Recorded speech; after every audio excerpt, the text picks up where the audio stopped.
catch it early. Help us teach kids about cancer symptoms through Ultimate Frisbee clinics. Join us and speak up.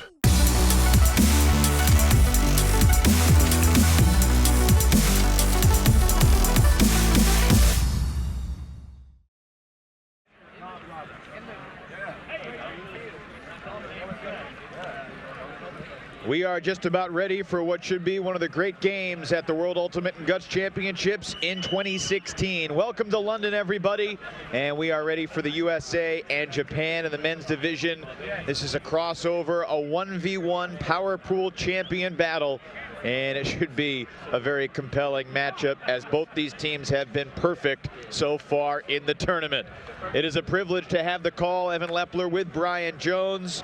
USA taking down Australia 15-8 in a game that was 5-all, but then a 10-3 run from USA in Japan with a brilliant second half against Canada. Not much of a rest for these two teams, and depth could be a factor as they begin this one at 1:30 local time here in London. For the U.S., they're going to use this opportunity here to rest Bo Kittredge. He's come in with an injury to his knee that I think the whole world probably knows about. And on the other hand, Tyler DiGirolamo, he won't be playing as well. So we won't see the U.S. at quite full strength. As we come in, the implications for this game is for seeding. As a result of Japan winning the game, they are secure onto the championship side of the bracket, whereas Canada, the loser, and then Australia are going to need to fight with pre-quarters. As we get going, Cassidy Rasmussen with the disc. And a drop from Jimmy Mickle on the game's second throw. This Japanese team led by Masashi Korono, Masahiro Matsuno, Yohei Kichikawa, and also Taiyo Arakawa all had excellent games against the Canadians. Over the top, and the game begins with a Japanese break.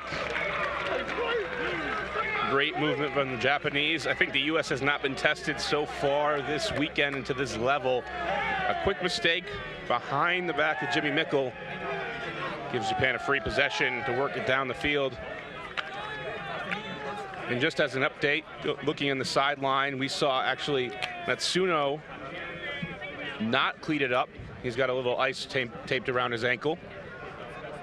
So no Kittredge, no Matsuno. But there still will be some lessons that we can learn from this game. What do you expect to take from this? These will be two of the top seeds, and this very well could be a championship game preview. I think it's important more here for the U.S. because they're going to be able to figure out the type of offense that Japan is running. And it's hard to play against a team that throws such unorthodox passes, a lot of blades to the sideline. As we see the U.S. swing line, the U.S. actually is divided up into 3 lines to try to get some chemistry.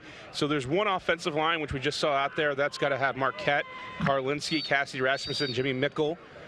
We look at this line: Peter Pryal, Tom Doy, Chris Kocher, Alan Kolick, Nick Stewart, B.J. Sefton, and John Stubbs.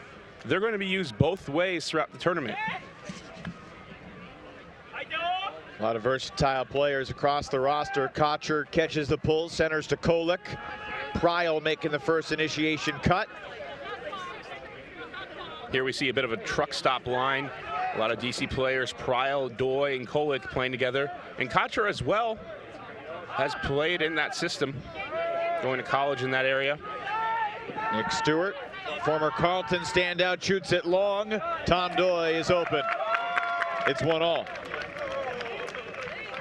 Not really clean offense by USA, but eventually after dinking and dunking their way around the field, Tom Doy streaks deep, and then there's nobody there to cover him. Well, it's interesting because if the Canadians had beaten Japan, this would be USA-Canada right now, and obviously those two countries are so familiar with each other. USA and Japan, while they have met through the years, not nearly the same level of familiarity between these two countries with their current roster makeups. Only 10 players from the Japanese coming back from 2012 Sakai, and first time for the U.S.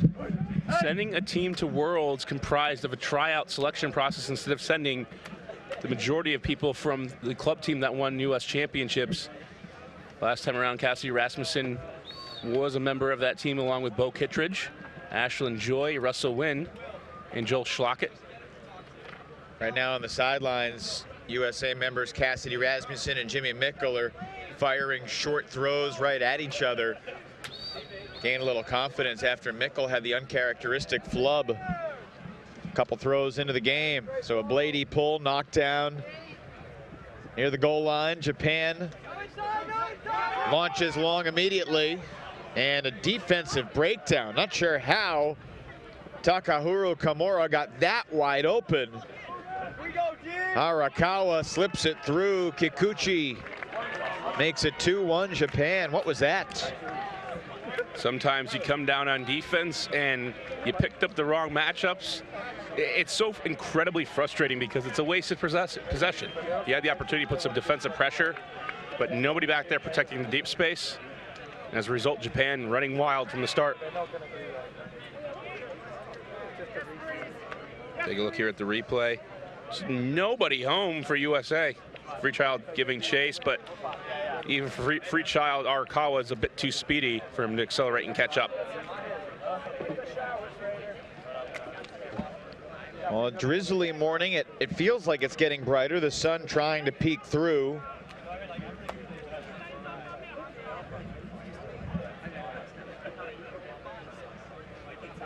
United States led by Alex Gesquier. Everybody knows him as Dutchie, and Ben Van Hoevelen. Alex Gesquier coaching San Francisco Revolver as Team USA in 2012 to a championship in Sakai. He was the leader of the World Games team, the co-ed club that won gold medal in Cali, Colombia in 2013. One of the other members actually joining Revolver to represent USA was Kurt Gibson. He actually, in the game against Australia that year, injured his PCL on a tough defensive play. He was able to play through it and get 1 point in the finals, but he'll be glad to be back here in great health. Danny Karlinski thought about winding it up to Rasmussen, but plays it back to Ashlyn Joy. Nice to see Ashlyn back on the field. He's been limited as an ultimate player because of other obligations. He's enrolled in medical school, which certainly requires a lot of time and attention. Why would you do that? Take away time from ultimate? Yeah, it's a foolish choice in my book as well, but a great opportunity for him to play here in London. And it doesn't look like he's lost a step. We'll see if in the biggest games he looks like the same guy. Perhaps no one breaks the mark easier than Joy, who always seems to get to throw off just with a slight body contortion, not necessarily a pivot. There's Karlinski looking for Rasmussen.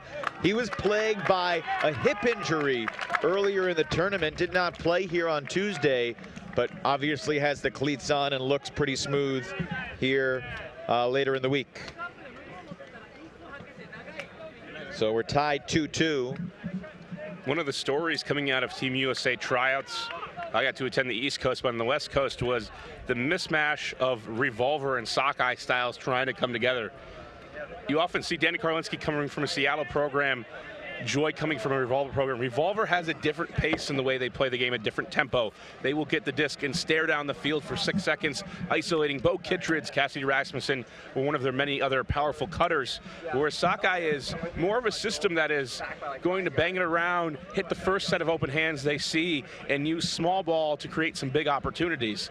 And so it's interesting to watch as this game continues how Karlinski fits in with the handlers, because you not only do you have Ashlyn Joy there, you have Karlinski, and then you're also going to have Josh Marquette, a name most people probably haven't heard in a while.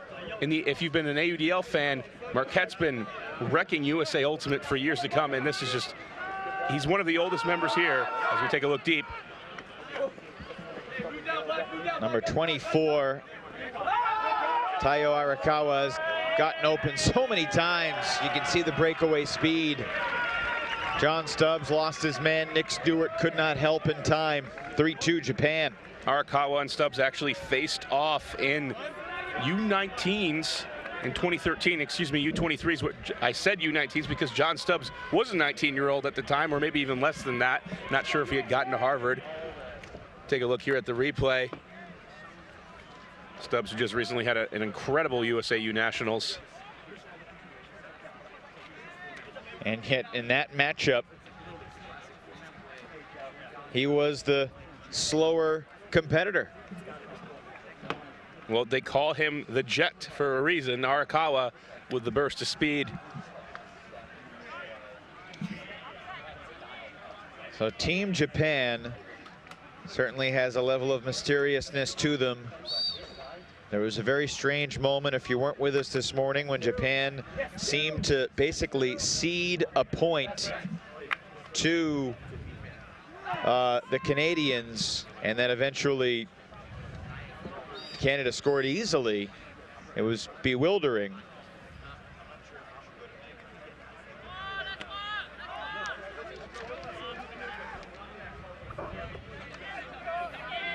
We don't.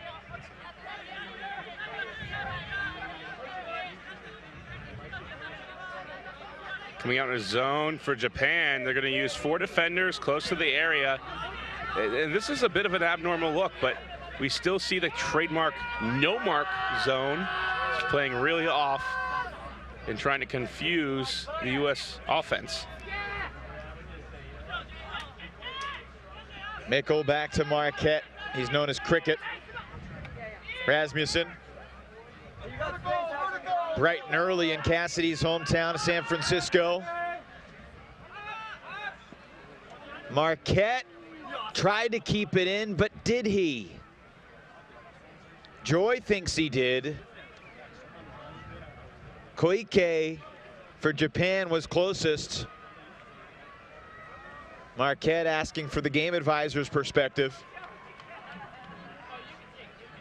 Take a look here, Marquette.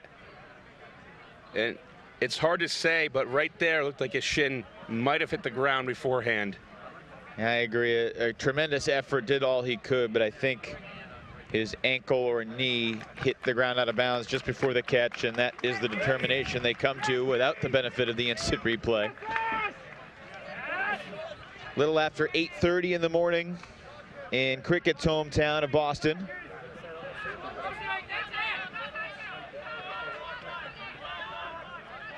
That's an area where he's been really well known, but most influential in Atlanta, where he won the 2009 national championship.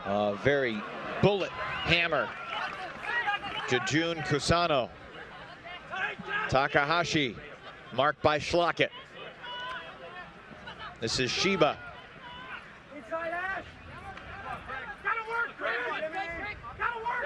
Takahashi. Schlockett cuts off the upline look. Rising flick, nice throw. Inomata was very solid against Canada as well. What are you seeing from Japan spacing downfield near the goal line? They're really spread apart on the field, and they like to take advantage of little angles. So far, the U.S. doing a good job in defensive positioning and preventing them from taking advantage. Yasuo Takahashi back, and I look right back to Takahashi.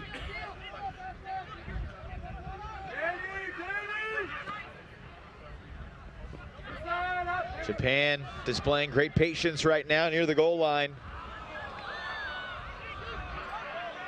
This would be another break. It would be the second break of the half for the Japanese. Oh, and Rasmussen with a spectacular bid, got a piece. When the offense isn't operating correctly and Joy just puts it just out of bounds, he needs his teammate on Revolver to pick him back up. Cassidy Rasmussen was pretty much the unanimous player of the year last year, and for good reason. Mikkel with a tough running catch underneath. Karlinski swings it to Marquette. Rasmussen sporting the terrifying Fu Manchu. A little bit of a Hulk Hogan look. Yes. And that's not a compliment, I don't think. Here's Joy. Schlockett rising for the score. How many times do you think Joy has hit Schlockett in the end zone between practice, club, and now the international stage? I think Schlockett is one of the most underrated players in Ultimate. I think when the roster came out, there might have been some people going, who? But he's been a mainstay on Revolver's O-line for a reason. He's one of the smartest players there is. And what makes him so tough to guard is just his ability to sense the mismatch. We see some great defense here from Cassidy Rasmussen.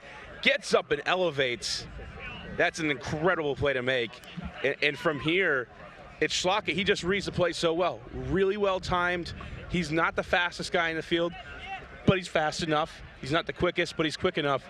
It's all in the mental space where he decides when to make his cut, how to read the defense. He does better than almost anybody else in the world. And Ashland Joy making up for the errant throw earlier in the point with a nice rising, angled flick where Schlocket was in best position to attack it.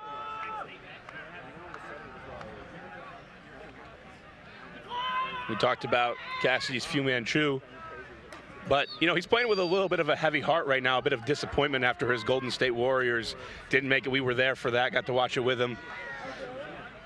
And it's become a kind of a sticking point here. We have Nick Stewart really leading the charge of the Cavs fans along with Matt Rader.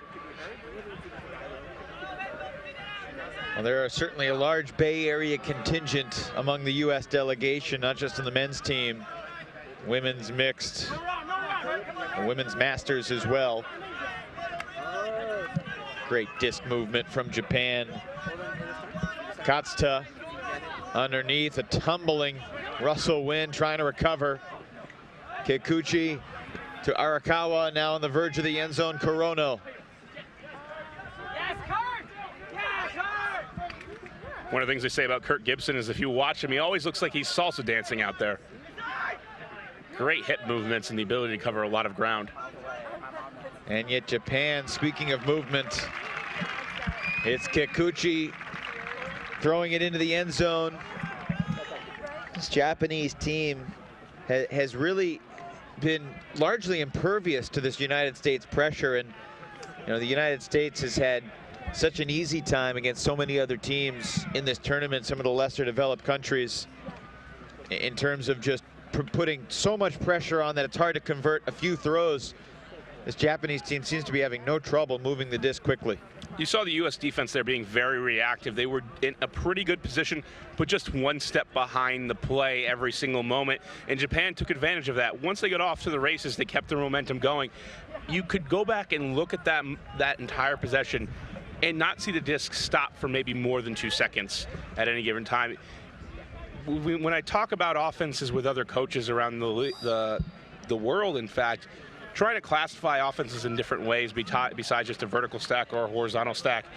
How long do they keep possession for? How fast do they move the disc? What are their looks like? Are they looking middle of the field, side of the field? There's a lot more left to be done in terms of how we talk about Ultimate and how this game is going to evolve. USA offense with Rasmussen, Helton, Schlocket, Mickle, Marquette, Karlinski, and Joy. From the goal line. Laser beam to Rasmussen.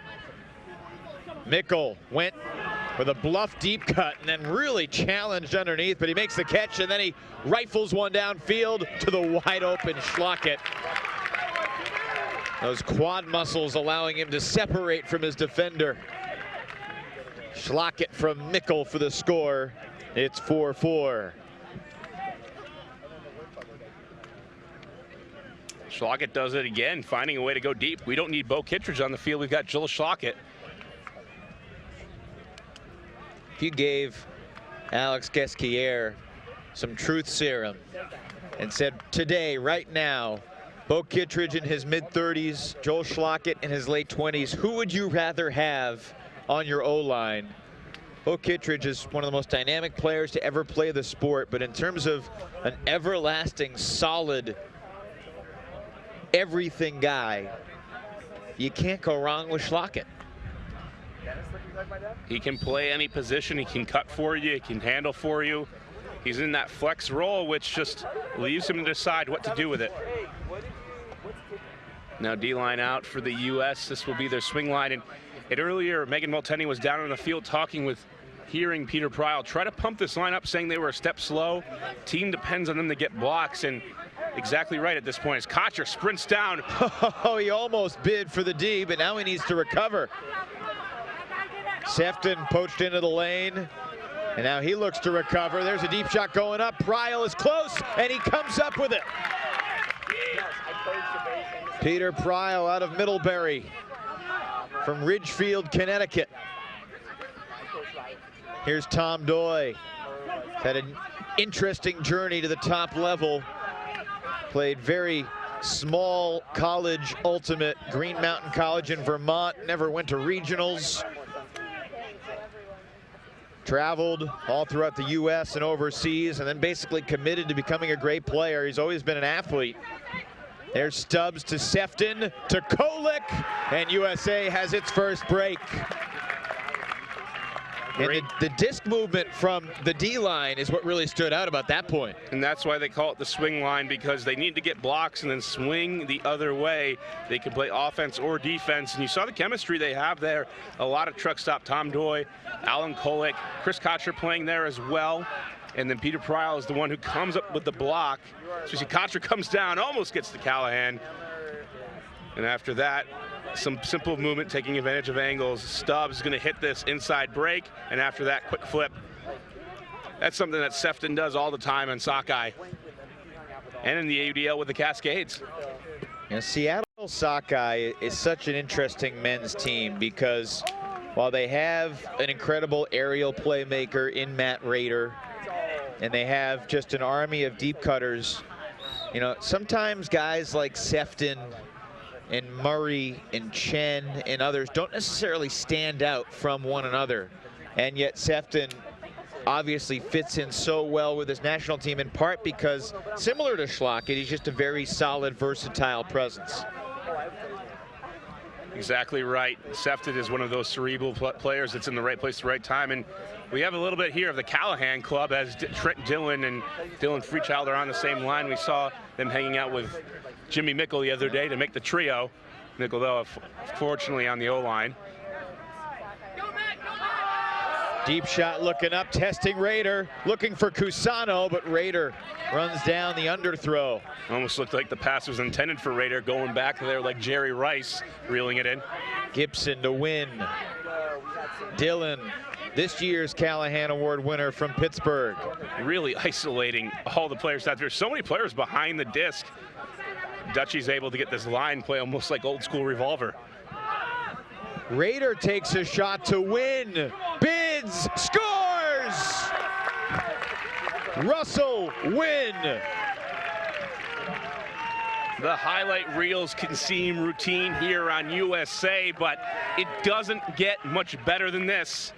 Russell Wynn, if you don't know his name, one of the premier defenders in the state of Ultimate. He has the ability to get the blocks. He's not known as a thrower, but he can have some of the prettiest layouts in the game. And you can see how fast the United States can strike. You'd expect Gibson to make this throw, perhaps Rader not as much. He has become a much better thrower in the past 12 months. Still a young player being asked to do much more in Seattle. And we just saw here the U.S. really isolating player after player. Before Wynn, it was Conker. After Conker clears out, tons of real estate, pick a side, and Rader just has to deliver it. So a timeout called by the Japanese. The Northwest flavor in this team, the Bay Area and the Pacific Northwest. We saw Schlockett with 2 goals already, Rasmussen with 1, and now Russell Wynn from Rader. My dad is adorable. Russell Wynn attending UC Santa Cruz. Actually doing that with Cassidy Rasmussen, and it was them. Both of them had one of the greatest comebacks in college history. And I may get the year wrong, but I believe 2011. They were down 14-11 to San Diego State before they said, the coaches said, let's play one more. And they went out and made an incredible run. And after that, San Diego State, so exhausted, lost in Stanford in the game to go ensuing. Wow.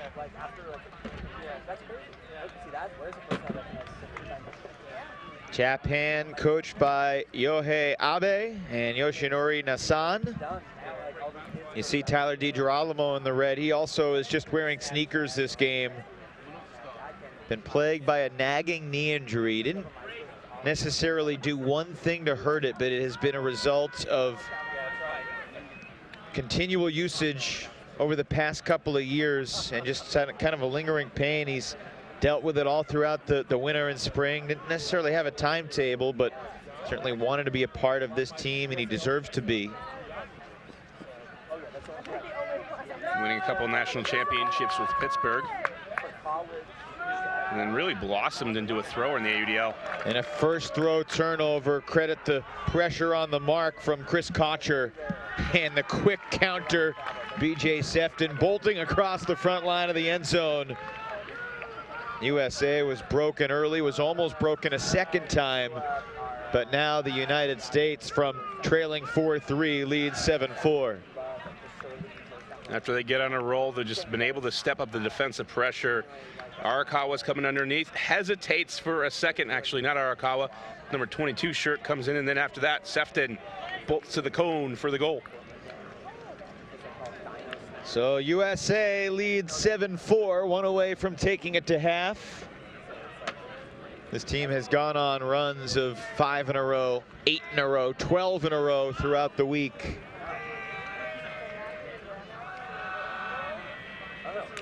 USA defensive line, including Dylan Freechild, Nathan White, another athlete that the USA can throw at their opponents. Tall, lanky, capable, both defending deep and handling on a turn. Ryan Farrell, known for his handler defense, a member of the USA World Games team that won gold in Colombia, and Farrell certainly one of the leaders of this USA team. Farrell just has incredible foot speed, and with Farrell and Freechild on the handlers, it's going to be tough to deal with. It leads to a turnover. Farrell picks it up. Gibson clears. Wynn clears. And Wynn takes it to half. Or you could say Farrell pushes them to half. Interesting throat choice by Farrell, but it works. And after a fast start by Japan, USA taking it to them 8-4. Take a look here, just a simple overthrow. And I don't necessarily think that was from the pressure, but I think mentally Japan may be starting to get out of this game. A little bit of a trick shot there to put it in for Farrell. That's something I'm sitting there on the sidelines while the team is warming up, trying to see how far I can throw it. Well, it worked out. The United States with 5 straight scores to take it to half after Japan got off to the quick start. So we will step aside for the break. A very fast first half, 12 points in less than 26 minutes. USA trying to make quick work of yet another opponent here in London. That's right around, I think I played my last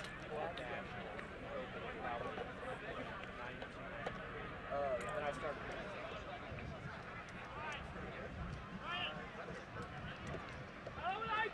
We welcome you back to London as the USA gets ready to pull to start the second half. 8-4 to the United States in the first, and Team Japan got off to a decent start and then gave up break after break after break.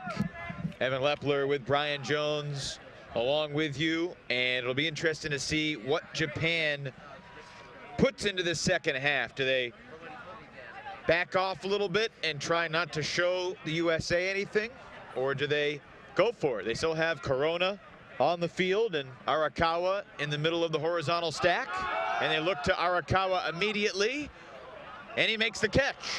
Stewart comes flying in, almost makes the play. Tom Doy misread it just slightly. And a bit of a discussion on how Japan was handling this game, and certainly a game they don't need to win.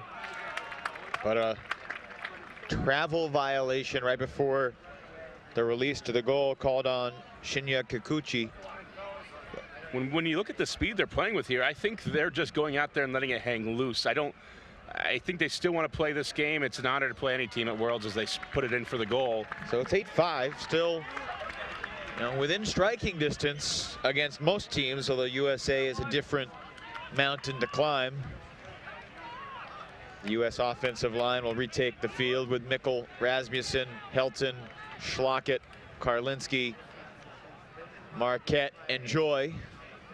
There are coaches out there in the U.S. that will do this, and they'll play games early season using vanilla offense, vanilla defense.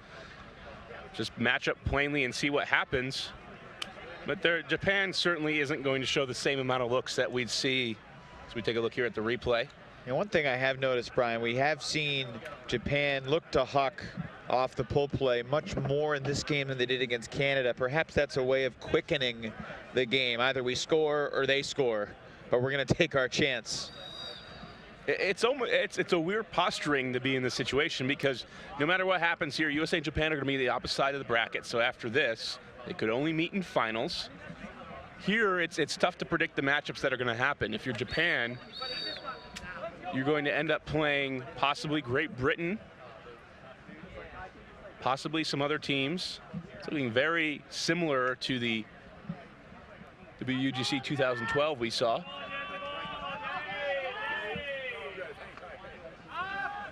Joy quickly to Karlinski, and Helton racing downfield. Such a threat with his speed, backs off the defender. Looking to Mickle. Wonderful float, and Mickle with the left paw plucks it out of the air. I don't know what it is about Jimmy Mickle when he moves through space, but it kind of just looks like he's able to just float where he needs to. As this disc goes up, let me take a look here at the replay eventually. So potent, this USA offense. A lot of weapons to use, and tough as we take a look. Helton is gonna come downfield, enter the screen, and he's gonna back off the fender and come under. Separation right away. You have Jimmy Mickle. This amount of space is just too much. The defender's got the inside track, but all you have to do is put it high, and that's a favorable position for Mickle to go up and grab it. Well, Brian, there are currently 12 teams remaining in the men's bracket that are capable of winning a world championship. With the pools all done, we have the teams from power pools that made it to at least pre-quarters. And the winner of this USA-Japan game will take on the winner of Colombia and Switzerland in a quarterfinal. The other quarterfinal in that side of the bracket, I believe, will be Canada and the Czech Republic. Or better, that's a pre-quarter final game. Winner of that game will face the loser of Great Britain and Germany, which is the other power pool winners matchup going on right now.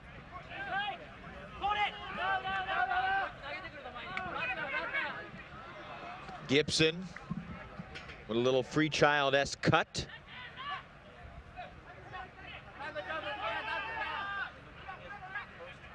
Oh. Even when there's nothing there, apparently, Gibson finds just a little bit of space with a lefty backhand to Farrell. And good spirit after the play. It will be a goal for USA. So just looking at the bracket, which to give credit where credit is due, has been tweeted out in a understandable fashion by Ultiworld's Charlie Eisenhood a couple hours ago. On the pre-quarters, you'll have Colombia and Switzerland, Canada and the Czech Republic. You also, on the other side of the bracket, have Australia and Ireland, Austria and Belgium. And then the top 4 seeds heading into the final bracket, USA and Japan, Great Britain and Germany. Germany, a young team that last WUGC wasn't there in the picture really as a vying for semifinals. This year they could very well do that. They have the young talent, a lot of players from Bad Skid. So Canada is coming from the pre-quarters after their loss to Japan. If Canada were to beat Czech Republic, then they would play either Great Britain or Germany in the quarterfinals. And the winner of that would face USA if USA wins this and would beat the winner of Colombia and Switzerland in a quarterfinal game. So a possible semifinal, USA versus either Canada or Great Britain or Germany, depending on how that GB Germany game settles out. So correct me if I'm wrong, Evan, it looks like that we might see a USA, well no, we wouldn't see a USA Great Britain quarter. No, it'll be a USA either Colombia or Switzerland quarter. It would be a USA or either versus either GB, Germany, Canada, or Czech Republic semi. Again, we're counting our chickens. What a grab by Corona. It looked like Pryal was set to track him down. Masahiro Corona dumped it back to Kikuchi. He's not in yet.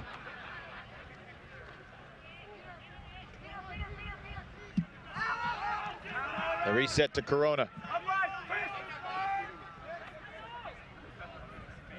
We're still seeing some athletic plays from this Japanese team, which doesn't have the size, and yet against Canada, the size didn't matter because they used the deep space more effectively than the Canadian team that had Mark Lloyd and Isaiah Massey-Kelly and Andy Ochterlony.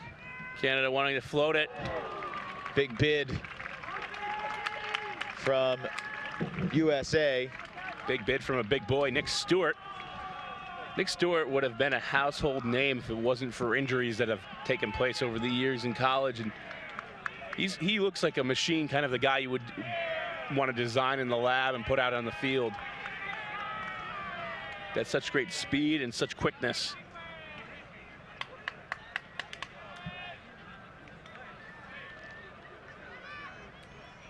So it's the assist for Arakawa, and Inomata catches the challenging goal. 10 for USA and 6 for Japan. Evan Lepler with Brian Jones.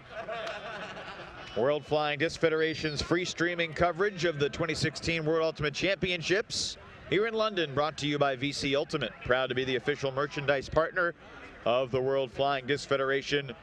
By Eric, teaching youth about cancer symptoms through Ultimate Frisbee clinics.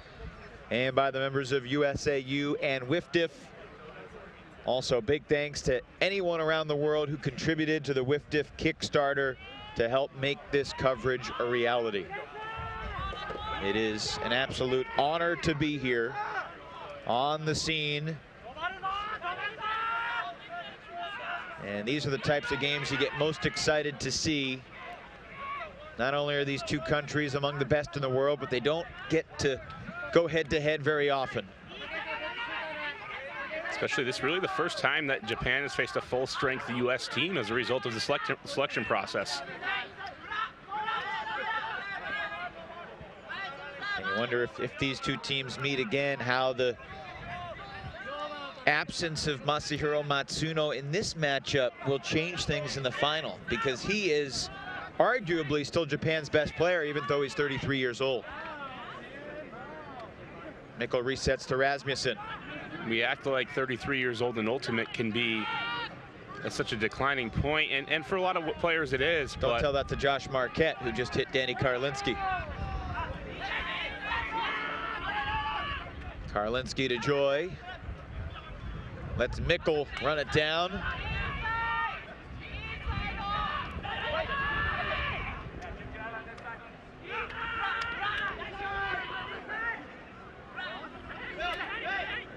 Bumping foul on the mark. They'll come back in on 0.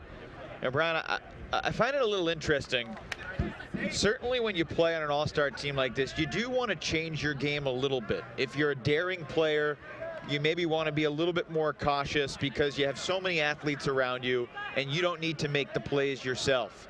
There was a situation on this point where Danny Karlinski had the disc on the near side of the field. He had Schlockett going up line. He had a step on his defender. It would have been a same third, 30-yard throw. I could easily envision Ashland Joy shooting that, but Danny Karlinski, perhaps slightly more conservative player than Joy, took his time, swing it around, and Karlinski ends up with the assist to Schlockett. Just the different playing styles sort of coming together.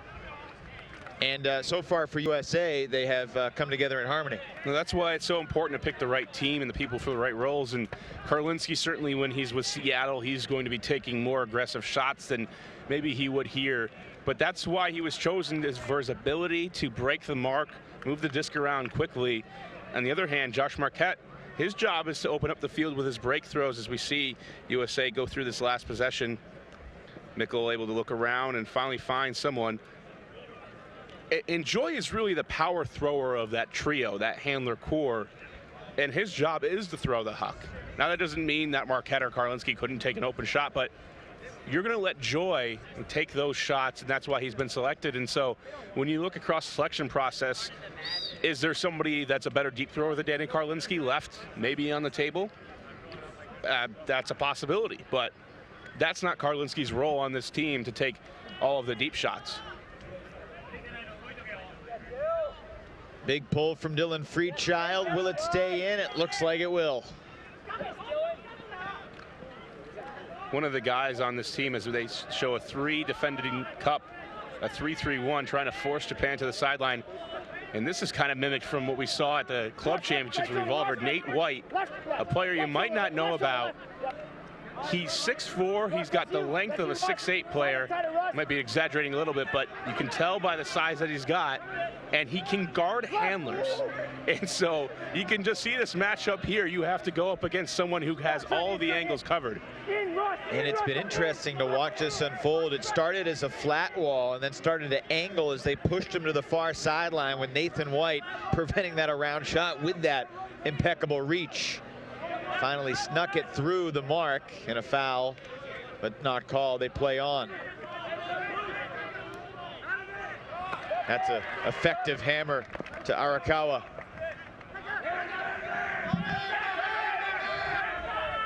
USA trying to match up after breaking out of the zone. Normally Matt Rader's going to play the deep in any zone, but when you have Kurt Gibson, you can put Matt Rader underneath and hope when the disc pops up, maybe be able to be in a better position to go and get it. Well, this has been an impressive offensive point from Japan to weather the storm, but the hammer just out of the reach of Inomata. That's a tough hammer to throw, and we've seen Japan make some excellent, risky, high skill throws, but just there, it's going away, and that's what pressure does to you. Trent Dillon has Russell Wynn wide open under. Now Nathan White, another chunk of yards. Rader takes off. Rader can't get it.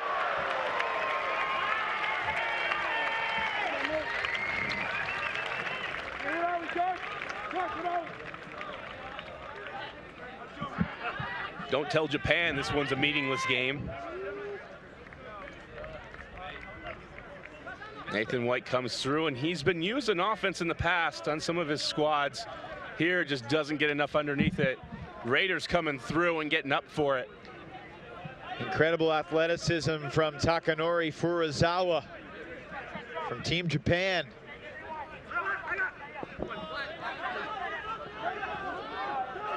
Rader provided the pressure. He's going for the Callahan bid. Did he catch it?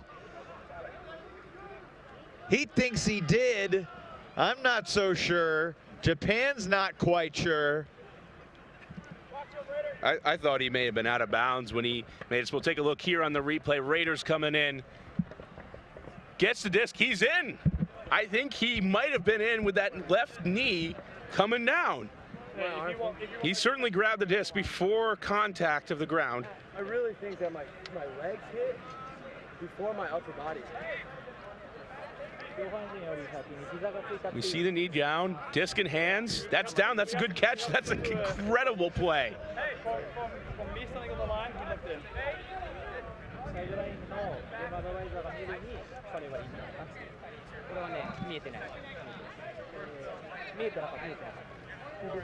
He didn't quite sure about the line in or out. I'm not sure whether or not he has a good enough perspective. I have a great perspective on the line. If you want my opinion, I've given it to you. We need a resolution. Okay, and he needs to either accept that or contest it. だから入ってるのを認めるか、それか、それを認めないか。で、サイドラインは、アドバイザーは入ってるっていう。I really think that my lower body. I also agree with this perspective. It is a Callahan for Matt Rader. He's never had a score quite like that. Normally he's not in the backfield, but this one is going to be a special chase down block. If Team USA was competing with each other for the best play of the week, this might as well be it. I thought Rader might be going there just for security. I didn't think he had an actual chance of reeling it in.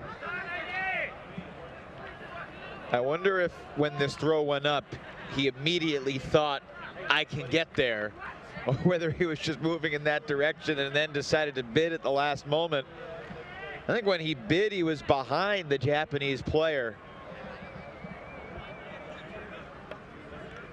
He had made up the distance, and it looked like he was in. And he called for it immediately. The interesting thing is, I don't believe it was a foul. So if they ruled him out of bounds, it would have been Raiders' disc on the goal line. But the Callahan is certainly a much bigger thing to brag about. So the USA has stormed away from the Japanese from 4-3 down. It's an 8-2 run from the United States. Middle, middle, middle.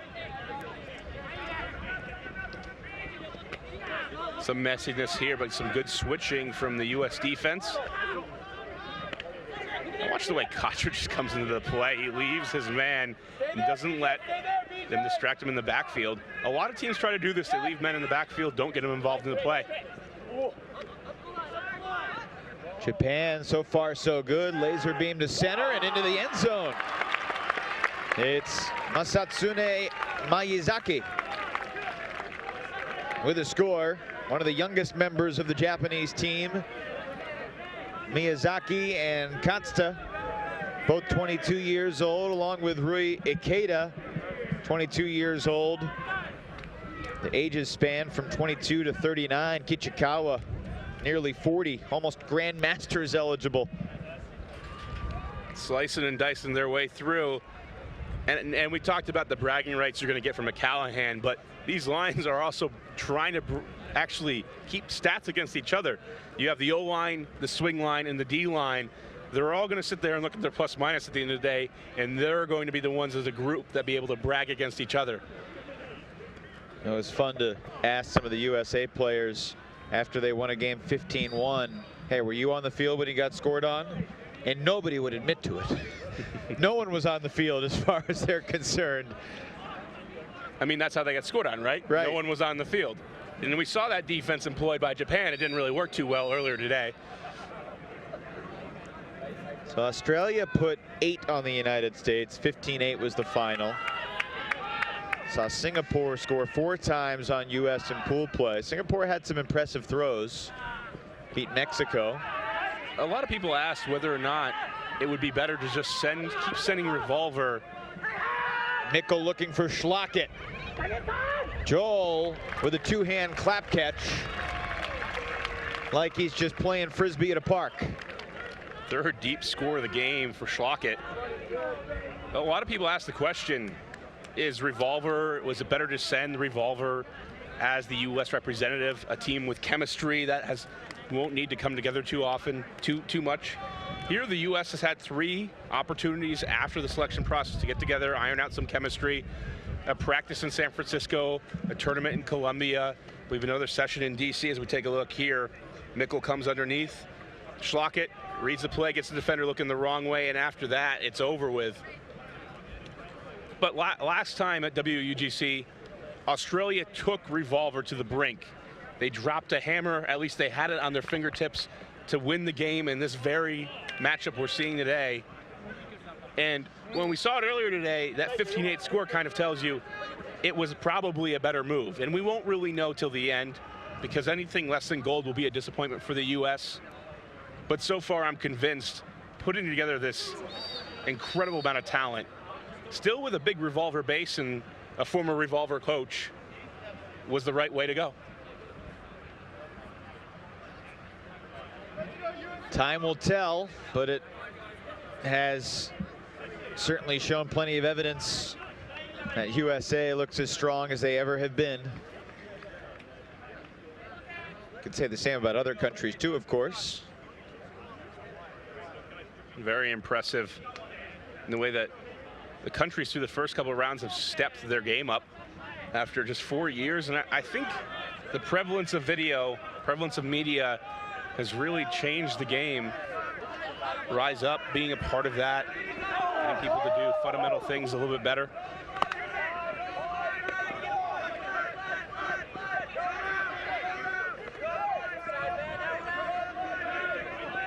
You can see how much effort the United States is expending on their marks. Look at the activity on each of their marks, and you know, Farrell going to cut off the angle before closing in, something that the team game plan stresses. And yet Japan, despite several near blocks, chose the precision to punch it in. That's what makes them so tough to deal with. Even though you're playing fantastic defense, it's still tough to stop them. They do a great job of moving the disc. And you go back to that marks point you made, Evan. And I think there's so many players out there that go, well, why didn't I make this team? Or I can throw the disc as deep as this guy can. So take a look. The amount of energy to be a good mark, it takes so much. It doesn't matter if you're Japan, though. Just find the small angle and take care of business. That was the thing that was startling to me, is watching at USA tryouts, is seeing the type of the defense that coaches wanted. I saw great defensive players come up with what was, I thought, a pretty good possession be labeled as okay. The intensity that's required to just get the block at the elite level in the U.S. is incredible. It's hard to teach, but you have to be, and as a coach, it's something you strive for. I know for Pony, when I'm out there coaching, I'm trying to bring the energy, get people to do more and more and more, because all it takes is a little bit of a lapse. Japan finds that little window, and they're right in for the goal. And Japan has pretty special vision from its handlers to make the right look early, and if it's not there, to make the second look. They know what they want to do on a first, second, and even third basis. Minkle didn't have an angle for Helton, so he resets casually to Joy. Bullet swing to the chest of Marquette. Up the line, Rasmussen. Looking for Schlockett. He does it again. So casual. Two hands, why not?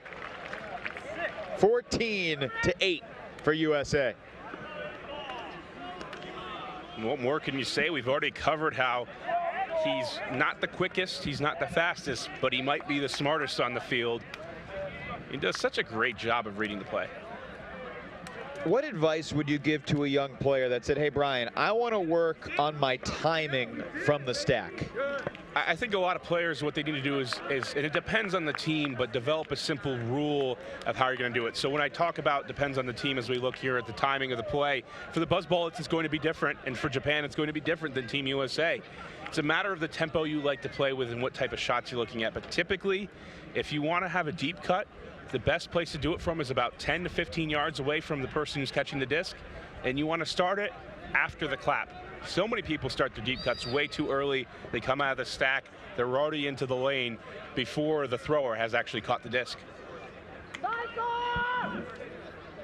So the United States one away from securing their top spot in the bracket.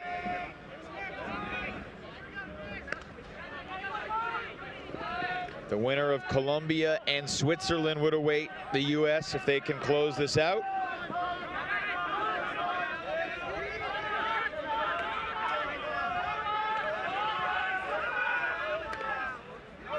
Japan would be on the other side of the bracket against the winner of Austria and Belgium. Kolek does a great job using his eyes, trying to get the round. Peter Pryl can't get there, and Japan celebrates at least one more score, as that one chased down by the young fella, 22-year-old Rui Ikeda, and he's got a special memory from his first World Championship experience. Even if Japan isn't going to come away with a win in this, you could call it an inconsequential game. It's not inconsequential in terms of seeding, but it's not going to eliminate Japan. Here, as we take a look, good marking off the start, and then Kolek, as soon as he compliments someone, they have to pay you back with a little bit of laziness. I think Kolek there just not paying attention in the give and go, and this is a throw to the break side that's pretty easy to hit. Pryl almost comes on to make the play. But for Japan, this game is it's not meaningless. For these young players, like you said, they're going to take away from it. It's a chance for them to play against some of the best in the world, if not the best team in the world. Get more reps, feel comfortable, feel confident. You can never underestimate that. There's usually a time where players make the leap, and a lot of it just has to do with confidence.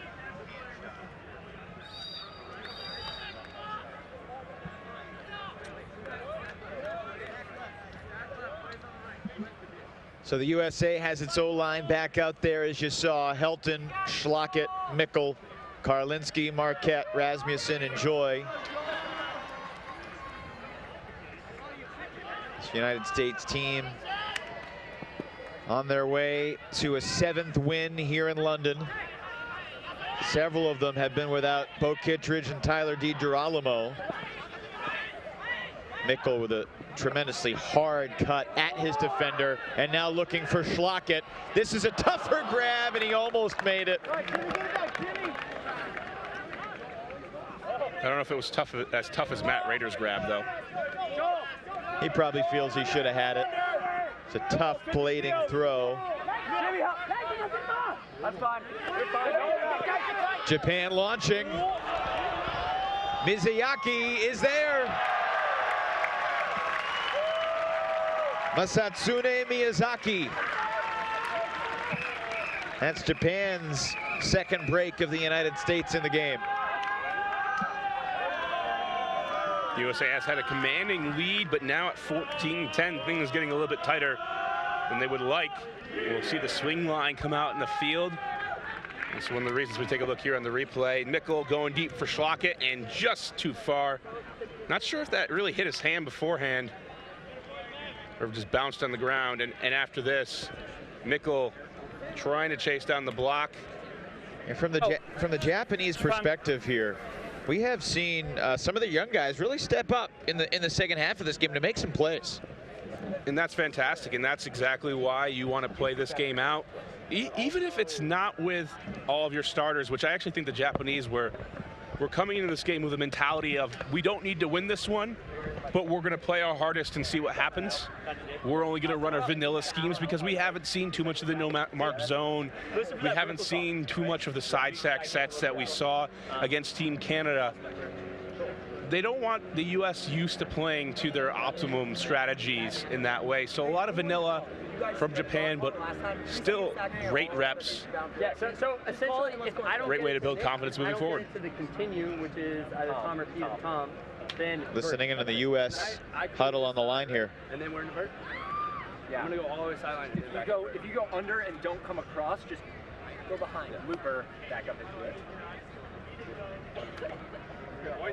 So again, here's a look at the men's bracket. Pre-quarters, Colombia and Switzerland, Canada and the Czech Republic. That's on one side of the bracket. Colombia, Switzerland will take on USA, assuming USA wins out. Canada, Czech Republic will take on the winner of, or the loser of Great Britain, Germany. On the other side of the bracket, Australia versus Ireland and Austria versus Belgium. Austria-Belgium survivor would take on Japan. Again, assuming this result stands. And GB in Germany, a score that I will check in on. That will determine who advances on which side of the bracket.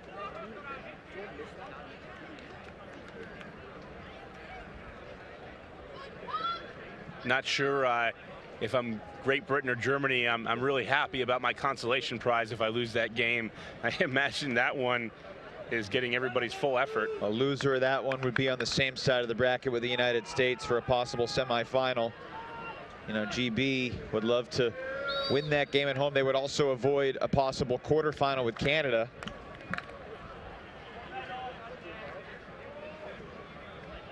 Certainly something to think about.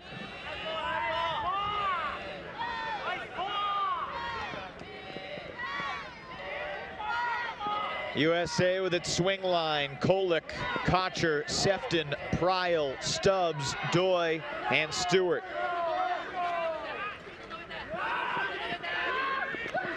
Stewart went to it with youngster Miyazaki nearby.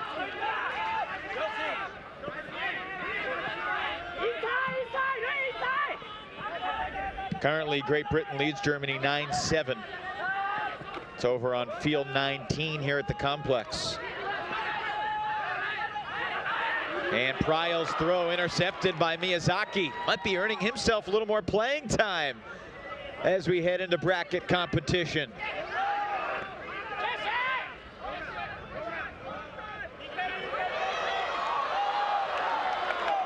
Japan has called a foul. Sefton gives it up. Great read by Sefton coming through to try to get the block. This was 14-8 not that long ago. Now Japan trying to make it 14-11.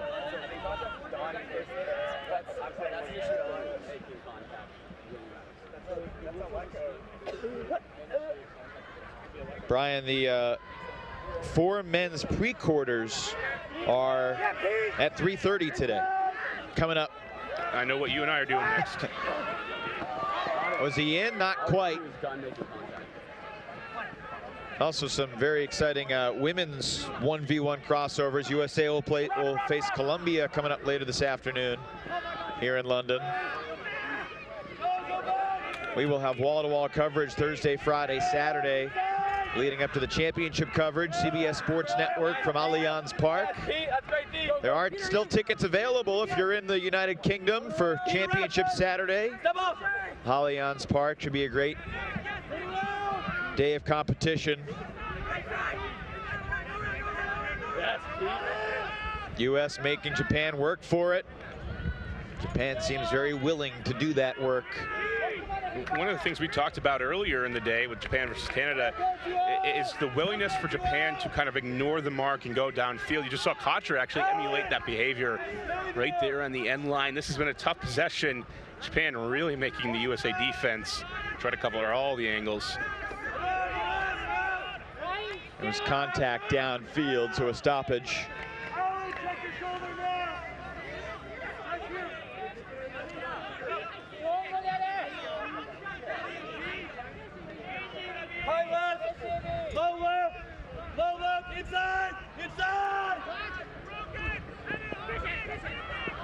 Well, they did the work.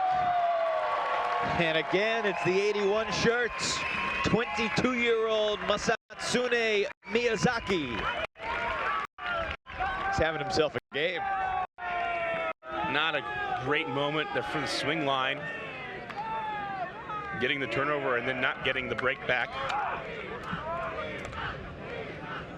So it is 14-11.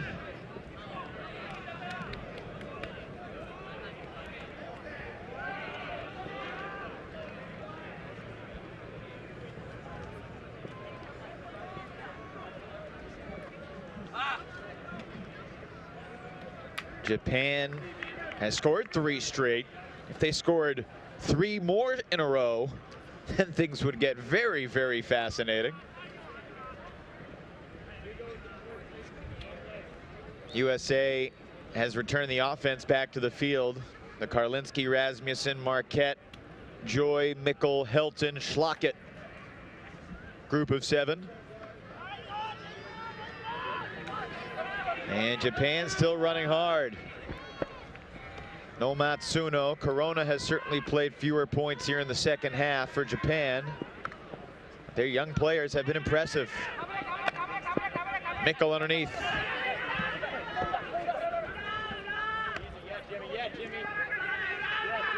I think Ashland Joy gets tired at the end of these games. He's just hanging out, catching swings. I think he's got the life. He gets to throw it deep, doesn't have to move too much. It is the dream life. The life of a Standler. Mickle has it in the red zone. Joy gets drilled, just as we talked about how he never had to expend any physical energy.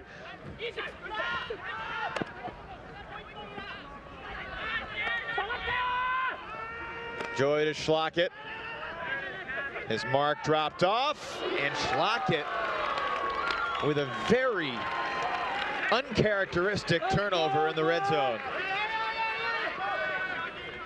Good catch! Good catch! Trying for the lefty, maybe being a little bit too greedy in this situation.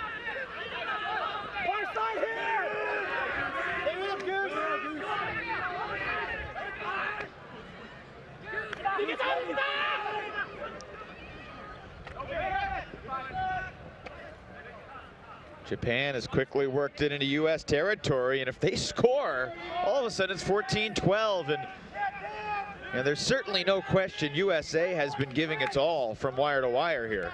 I think we found a moment where the U.S. had this game put away in their minds and thought it was locked in. And it's hard to come back from that lull and regain the confidence and the intensity, the swagger you were once playing with. They were up 14-8.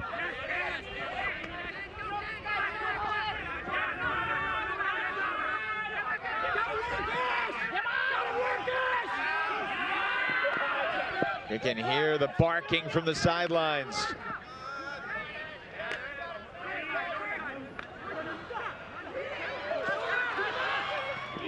All of a sudden, it's 14-12.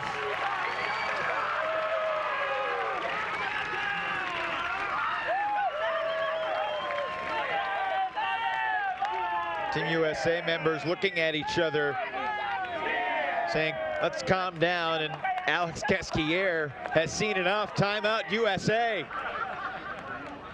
USA.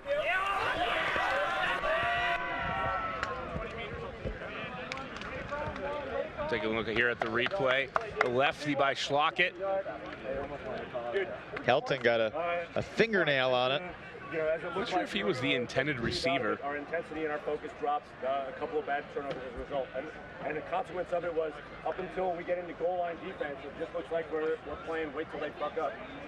They, so far, are not beating us with big unders, right? We've got to play that same tough, tight defense around the disc that we're playing on goal line, and then we've got to be tough behind them in the last stack situation. I think that we know that we can punch this away if we keep our intensity and get our focus back to the level that we Good.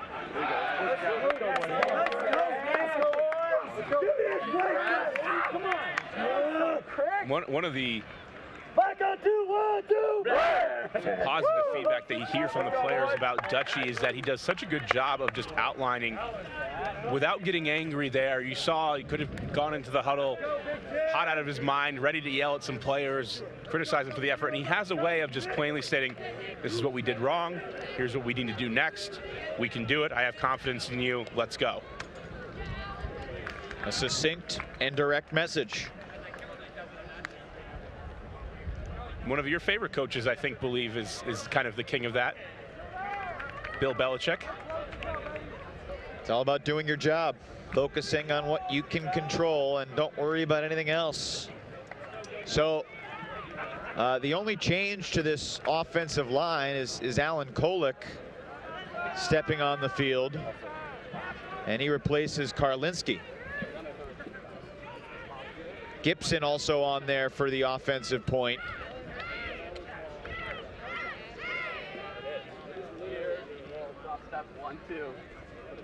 Left to right, Kolek, Schlockett, Rasmussen, Helton, Gibson, Mickle, and Joy. Marquette and Karlinski are the two O-line guys who are on the sidelines right now in the place of Gibson and Kolek.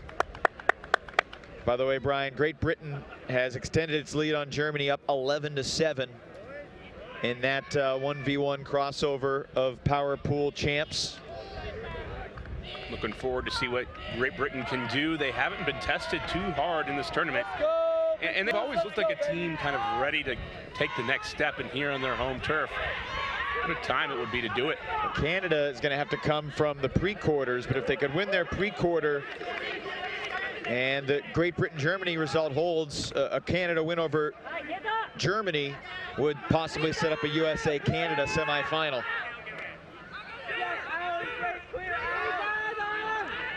Rasmussen shoots it for Kolek. That'll do it. Just like everyone scripted, the game ended on a huck to Alan Kolek. 15-12, USA prevails, but really the story of the second half was Japan's comeback from 14-8 down, really making the US sweat and forcing a timeout before the game's final score. Japan came in, rested Matsuno. On the other side, the Americans were also resting Bo Kittredge and Tyler DiGirolamo. A game that both teams wanted to win, setting up for seeding going into the bracket. USA, as a result, will be the #1 overall seed. Japan will be on the side of Great Britain, as well as some of the other teams playing in the pre-quarters this afternoon. And the USA could possibly be set up with another matchup against the old rival, the Hat of America, Team Canada. Rasmussen to Kolek to end it. So if we're going to assume that Great Britain, who is up 11-7 on Germany, will close that out, here's the men's championship bracket at WUGC 2016. 12 teams remaining. On one side, you have Colombia and Switzerland. The winner will meet USA. You have Canada and the Czech Republic. The winner will meet Germany. And of those 6 teams, either USA, Colombia, Switzerland in one semi, Canada, Czech, or Germany in another semi. On the other side, Australia and Ireland in a pre-quarter. The winner meets GB.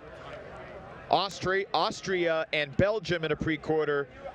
The winner meets Japan. And that would look like perhaps a Japan-GB semifinal if seeds held, but certainly anything can happen. We thank you for spending some of your Wednesday with us. Final score from Field 1 in this men's power pool crossover.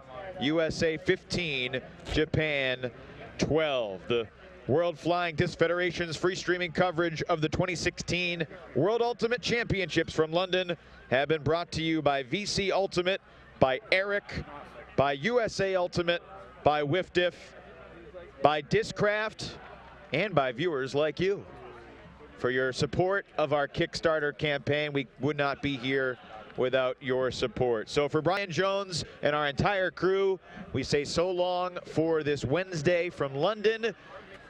When we come back tomorrow, everything is do or die in pursuit of a world championship. Appreciate you being with us. Enjoy the rest of your Wednesday wherever you are around the world. So long from London.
Catch it early.